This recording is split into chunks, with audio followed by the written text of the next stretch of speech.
আরে মজার তিলের খাজা খেয়ে দেখলি রে কেমন মজা। আরে মজার তিলের খাজা খেয়ে দেখলি রে কেমন মজা। হায় রে মজা তিলের খাজা, দেখলে না খেয়ে কেমন মজা।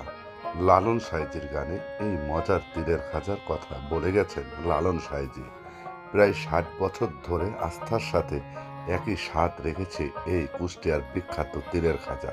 তবে যারা শুরু থেকে জড়িত ছিলেন তাদের অনেকেই আজ দুনিয়াতে নেই, তবে শিল্পটাকে ধরে রেখেছেন বাকি যারা আছেন তারাই। খাজার মালিকপক্ষ বলছেন, কিছু অসাধু মানুষ কারখানায় কাজ করে এখন নিজেরাই অবৈধভাবে লাইসেন্সবিহীন বিভিন্ন জায়গায় গোপনভাবে খাজা কারখানা গড়ে তুলেছেন, যে খাজা মানসম্মত নয়। কুষ্টিয়ার বিখ্যাত তিলের খাজা আমরা আজ 52 বছর এই প্রতিষ্ঠানের থেকে সারা বাংলাদেশে ছড়াই দিয়েছে। এই কারখানার থেকে দেখা যায় আমাদের অনেক লেবার কাজ শিখে যাওয়ার পরে তারা দেখা যাচ্ছে অবৈধভাবে গ্রামগঞ্জে কয়েকটা কারখানা করে দেখা যায় যে ব্যবসা করছে, কেননা তাদের কোনো লাইসেন্স নেই। আমাদের সরকারি সব লাইসেন্স আছে, কাগজপত্র আছে, আমাদের ভ্যাট ট্যাক্স সবই দেওয়া হয়। তবে অবৈধ যে কারখানাগুলো হয়েছে তাদের কোনো ভ্যাট ট্যাক্স দেওয়া নাই, তারা গ্রামে বাড়ি বাড়ি বানায়। আর আমাদের দেখা যায় সরকারি পর্যায়ে প্রতি দেখা যাচ্ছে সেক্টরে আমাদের হলো লাইসেন্স করা আছে।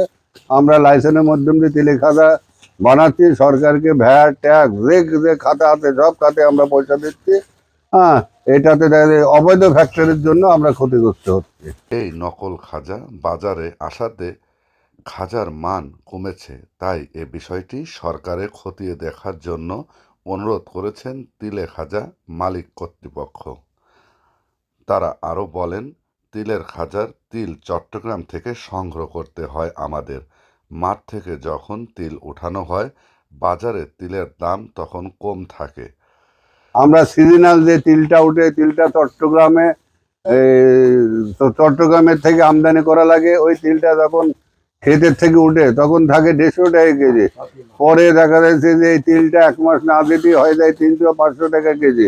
সেই জন্য বিধায় আমাদের দেখা যাচ্ছে লোনের ব্যবস্থা করে দিলে আমরা ওই তিলটা 1 বছরের তিল দেখা যায় স্টক করলে আমাদের ওখানে লক্ষ লক্ষ টাকা আমাদের দেখা যাচ্ছে যে সশ্রয় দেখা যায় হতো না।